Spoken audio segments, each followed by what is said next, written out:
You are now tuned into Then Radio. If you enjoy our videos, we ask that you consider joining our Patreon to support our channel.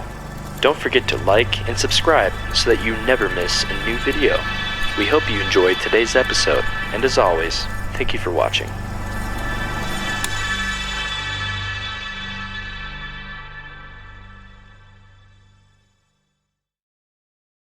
Petri Wine brings you Basil Rathbone and Nigel Bruce in the new adventures of Sherlock Holmes.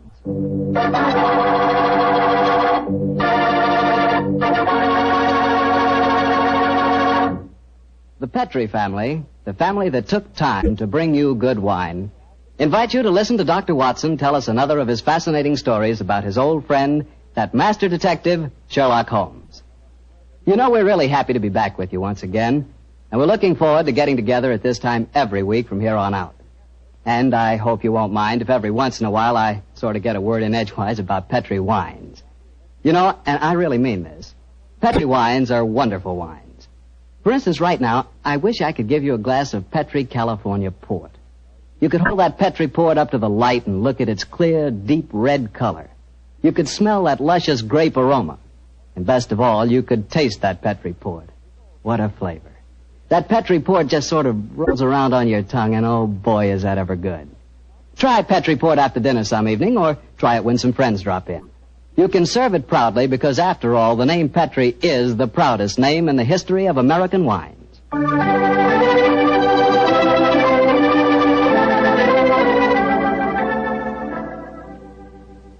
And now let's look in on our good friend Dr. Watson and see if he's expecting us. Come in, Mr. Bartell. You're just the man I've been expecting. How are you, Dr. Watson? It's good to see you again. Thank you, my boy. It's very nice to see you again, too. I've missed our Monday night visits during the last 3 months. Sit yourself down.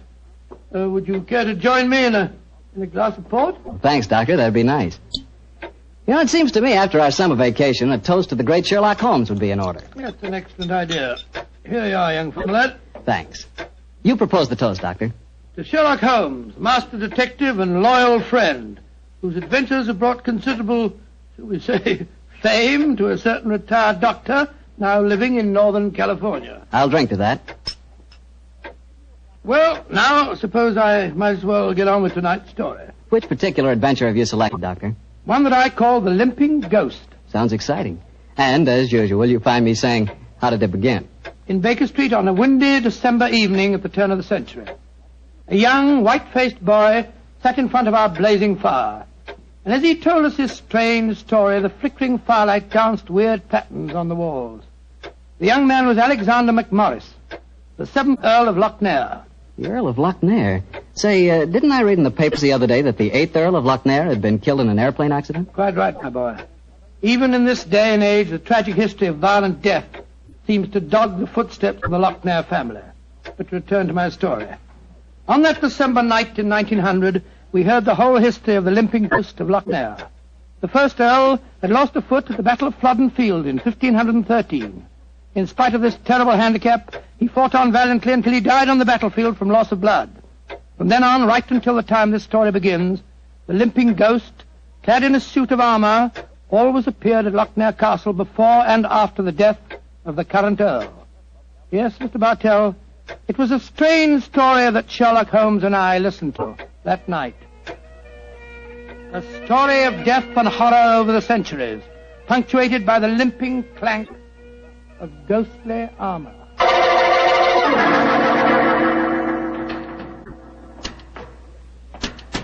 Milady, I have terrible news for you. Your husband, the Earl, was killed in the explosion that destroyed Lord Darnley.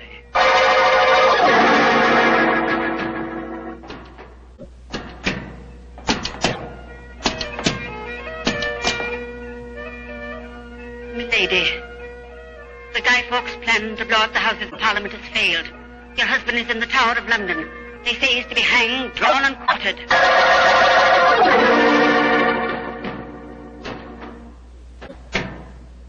Madam, I regret to inform you that your husband, on my instructions, has been arrested for murder. I have no doubt that he will hang. And that's the story of the Lochnairs, Mr. Holmes.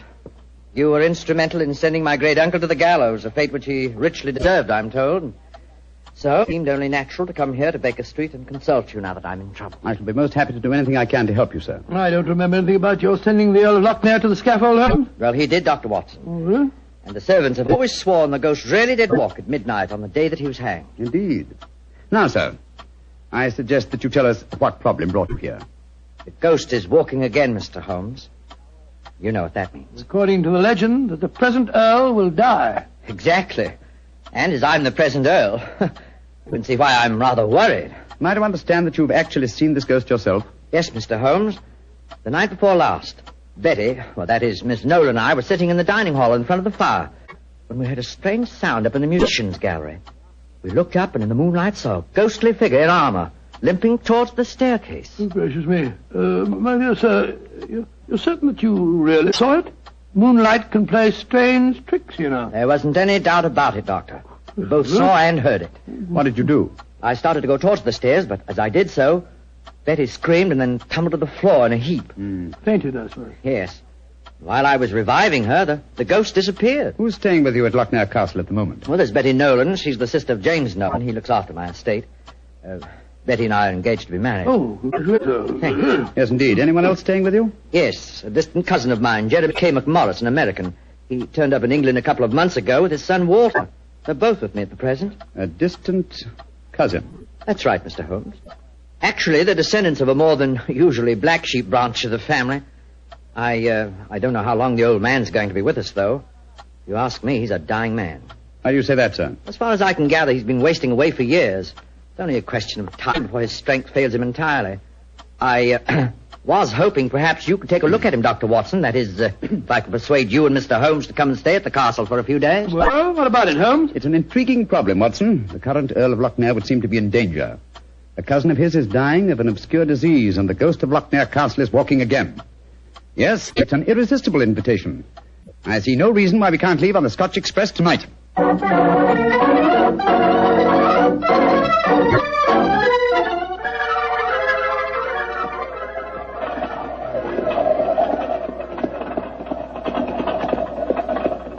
It's been quite a heavy fall of snow here in your absence, young man. Quite so, and judging from the color of the sky, there's more to come.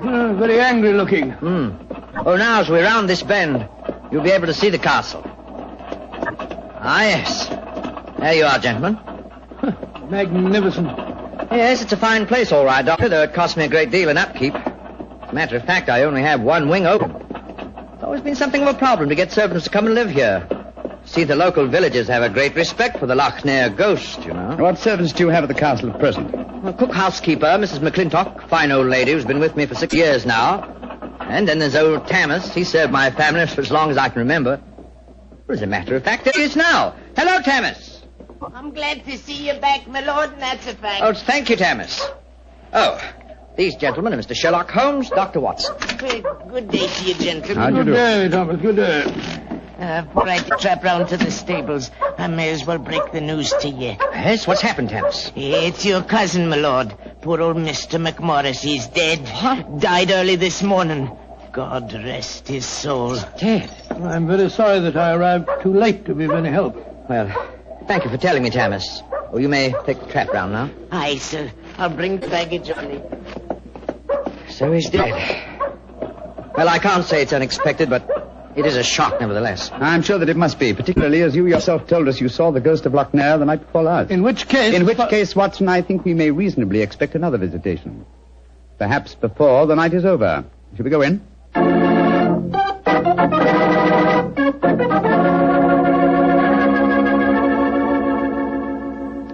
This is Miss Nolan, my fiancée, Mr. Sherlock Holmes, and Dr. Watson. I'm very glad to meet you. How are you, Miss Nolan? And this is her brother, James Nolan, the manager of my estate. How do you do, sir?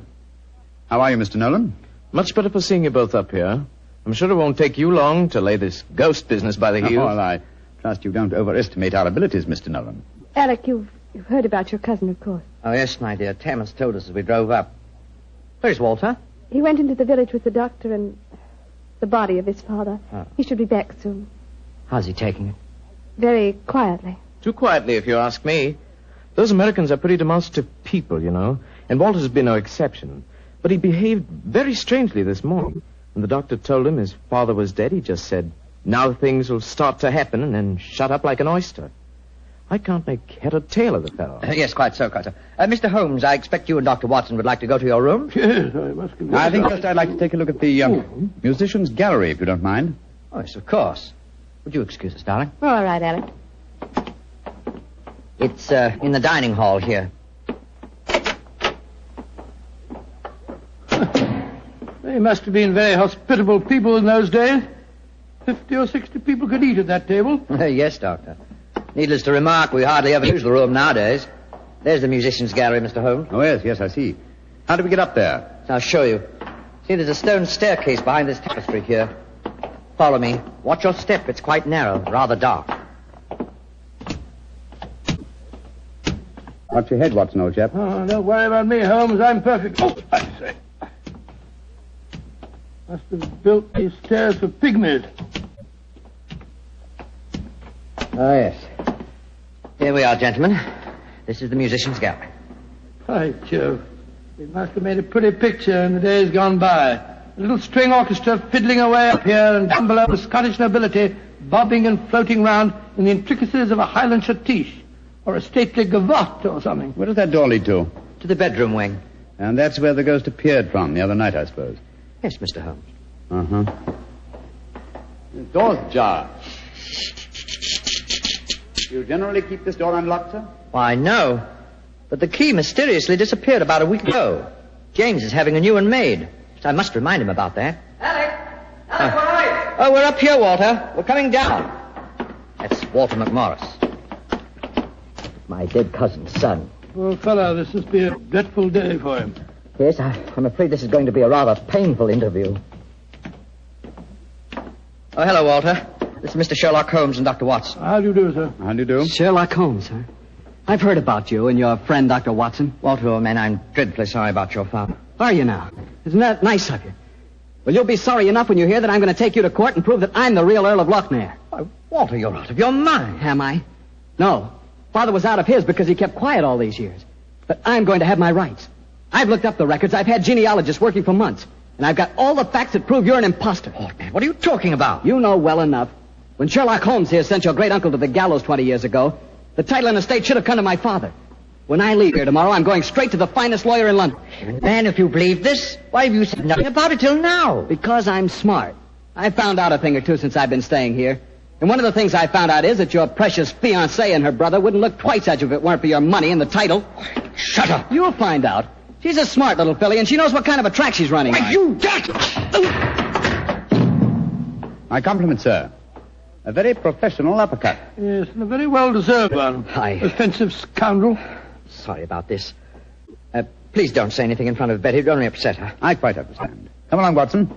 Let's go and find our rooms.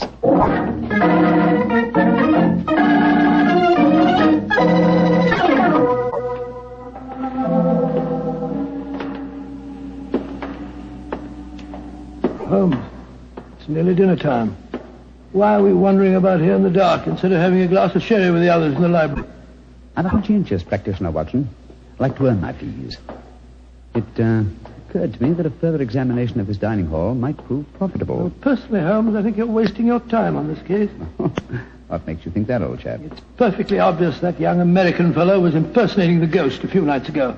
He knew his father was going to die, and he wanted to build up the legend so as to make his own claim seem more believable. Well, that's very sound reasoning, Watson. Though to be logical in his deception, he should repeat the performance now that his father is dead. Well, ghosts only walk at midnight, so why don't we go and have a glass of sherry? Shh. What is it, Holmes? Someone's coming in from the library. The lighted candle. Yes? Who is it? It's me, Mrs. McClintock, the housekeeper. Oh, gracious me, you gave me quite a start. I heard voices and I knew the candles were not alight in here, so I came in to see who it was. You're watching for the ghost, I suppose. Well, you'll no be disappointed, gentlemen, though you may see more than you bargained for. Those that meddle with ghostly things they dinna comprehend are playing with something much more dangerous than fire. Fire burns. But the shades on dead people... Holmes, look up there, the gallery. The door's opening.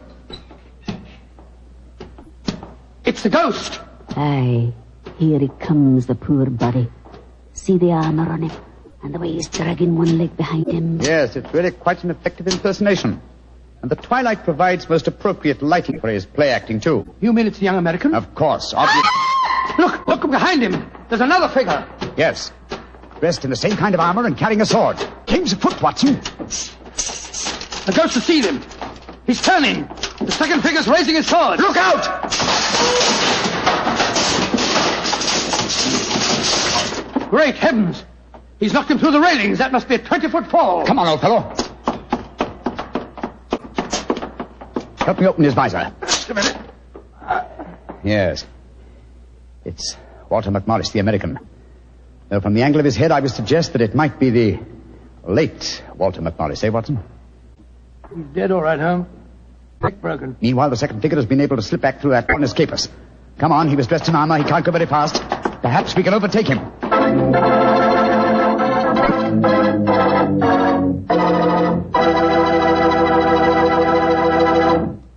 Dr. Watson's story will continue in just a few seconds, which is all the time I need to tell you about Petri California Muscatel. Ever try Petri Muscatel? It's a wine that looks like sheer gold, and it's made from big, plump, juicy Muscat grapes. Boy, pop one of those Muscat grapes into your mouth, and you know you've got something delicious. You know that. And you get the same flavor in Petri Muscatel. It's a perfect wine to serve a lady. Women love it.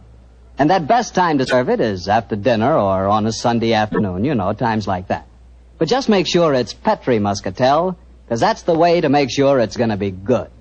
Remember, Petri.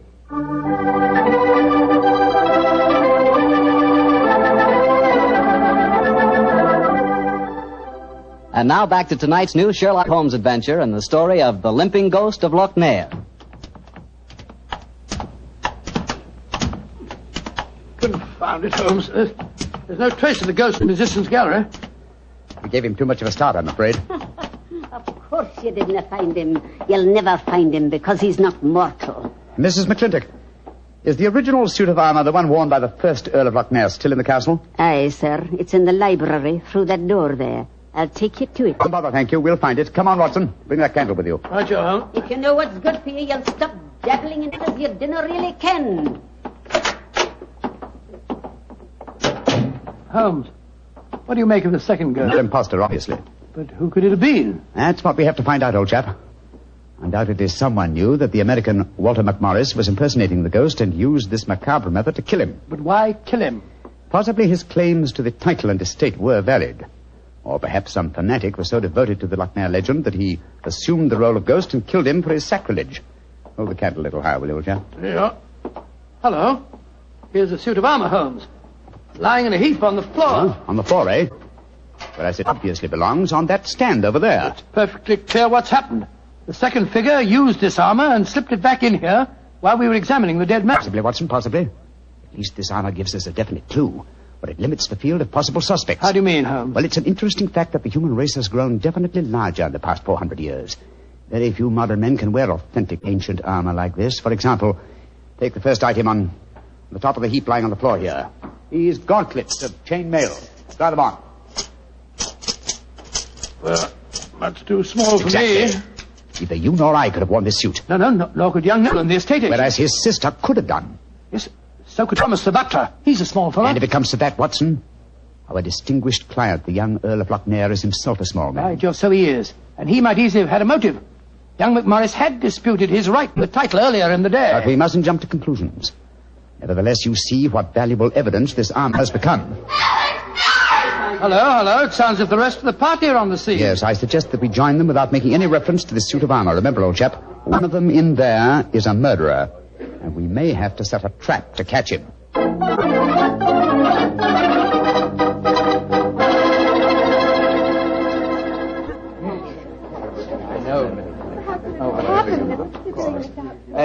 Are you sure he's dead, Dr. Watson? There's no doubt about it. His neck was broken instantly by the fall. It's dreadful. Father and son both dying on the same day. And you said the real ghost came up behind him, Mr. Holmes, and struck him so they crashed through the railing up there. I said another figure dressed in armor killed him, Mr. Nolan. 'Twas a real ghost. I saw him with my own two eyes. He killed that man for trying to bring shame on the name of Lochnair. Shouldn't we get in touch with the police? How can I get a message to them tonight? Have you looked outside? We're almost completely... Snowed in. Oh, Alec, I'm frightened. Hush, darling. There's nothing to be afraid of anymore. No, at least we have the assurance that the ghost will not limp again. Why? Well, the murderer has no further motive for impersonating the ghost. To walk now would be to support the dead American's claims. No. We shall spend a quiet night, and tomorrow I shall communicate with the proper authorities as to my quite definite notions regarding the murderer's identity. But if the ghost should walk again, Mr. Holmes? Well, then, sir, I shall know that at last I've encountered a truly supernatural crime and shall retire from the practice of detection.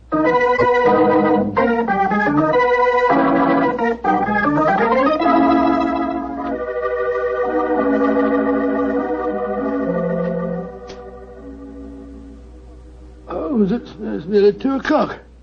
You still over there by the window, puffing away that pipe of yours? You know, I can't help being that young McMorris knows a great deal more than he told us. A great deal more. There's a look about him I don't like. Never did trust a fellow who couldn't look you squarely in the eyes. Don't you feel the same way, Holmes? Holmes? Holmes, where are you?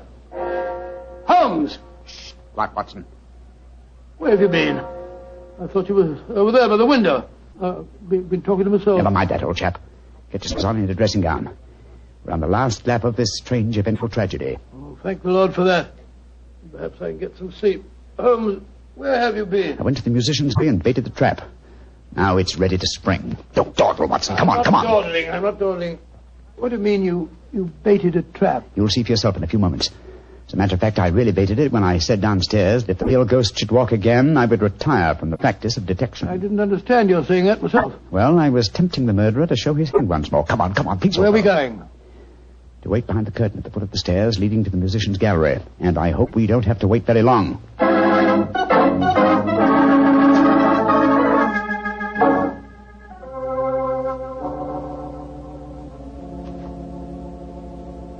Holmes, I'm getting a crick in my neck trying to peer through this wretched curtain. How much longer do we have to wait? Until our murderer arrives. You certain he'll come? Not certain, but hopeful. Extremely hopeful. You know who it is, don't you? Yes. But my proof is too thin for a court of law. I must catch him in the act. Here he comes. Splendid. Let's go up and grab him. No. They walk into my trap. He's coming towards the head of the stairs. Oh! Great Scott! Exactly. A simple piece of wire stretched across the gallery is remarkably effective, even with ghosts. Come on, Watson. Help me off with this visor. There we are. Good Lord, it's James Nolan. Exactly. What happened? You walked into a simple trap, my friend. I'm afraid the next trap will be more lethal, for it will undoubtedly prove to be the one beneath the gallows.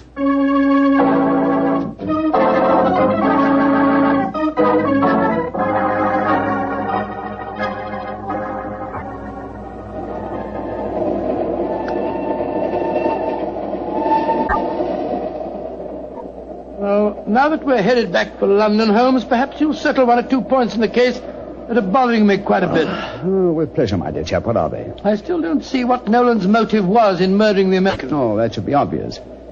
He wanted to ensure that his sister's fiancé would enjoy undisputed title to the named estates. Well, how did you know it was Nolan?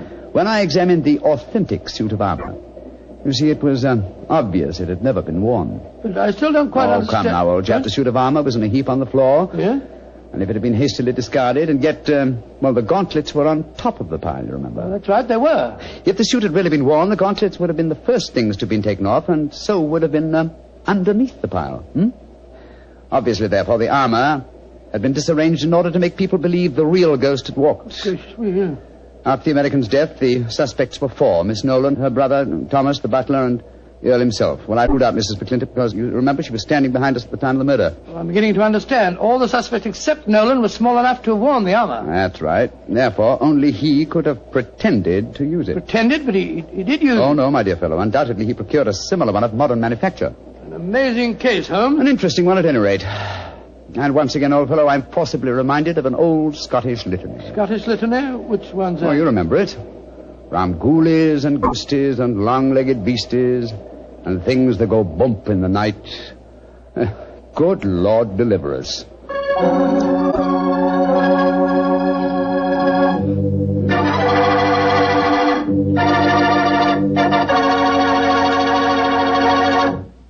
Well, Doctor, that's really a swell story. You know, for a while there, I was beginning to believe in ghosts. Well, I'm ashamed to admit it, but at the time, so was I. You know, this sounds silly, but I bet it would be fun to be one of those legendary English ghosts. You know, go around sticking your nose into everybody's business and playing practical jokes like mad and nobody able to figure out who did it. That would really be fun in a way. Well, you can go around scaring people all you want to, but not for me. I think a ghost leads a terrible life herself. For instance, a ghost can't have the pleasure of eating a nice, juicy steak. Yeah, or drinking a glass of really good wine. Ah, now you're talking, young fellow, my lad. Petri wine. Yeah, still talking, young fellow. You see, when I say good wine, I always mean Petri wine because you can depend on Petri. I know. Why, the Petri family has been making wine for generations, handing on down from father to son, all their skill and knowledge and experience. When you realize they started the Petri business way back in the 1800s, well, common sense tells you the Petri family knows practically all there is to know about the fine art of turning luscious grapes into clear, fragrant wine.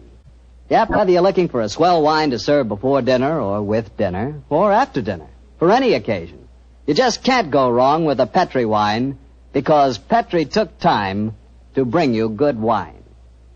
Now, Doctor, what story are you going to tell us next week? Well, now, next week, Mr. Bartell, I'm going to tell you a strange adventure that Holmes and I had in the English countryside. It concerns the apparent madness of a certain Colonel Warburton and the puzzling mystery of 2 dead dogs.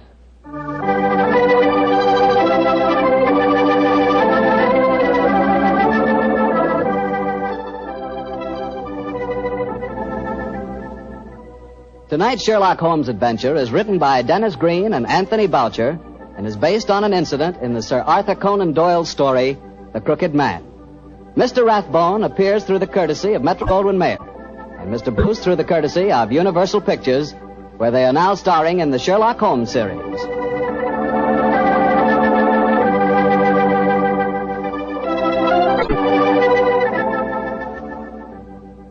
The Petri Wine Company of San Francisco, California, invites you to tune in again next week, same time, same station. Oh, the Petri family took the time to bring you such good wine. So when you eat and when you cook, remember Petri wine. To make good food taste better, remember... Petri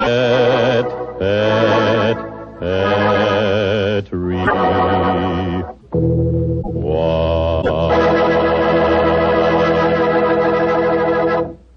This is Harry Bartell saying goodnight for the Petri family.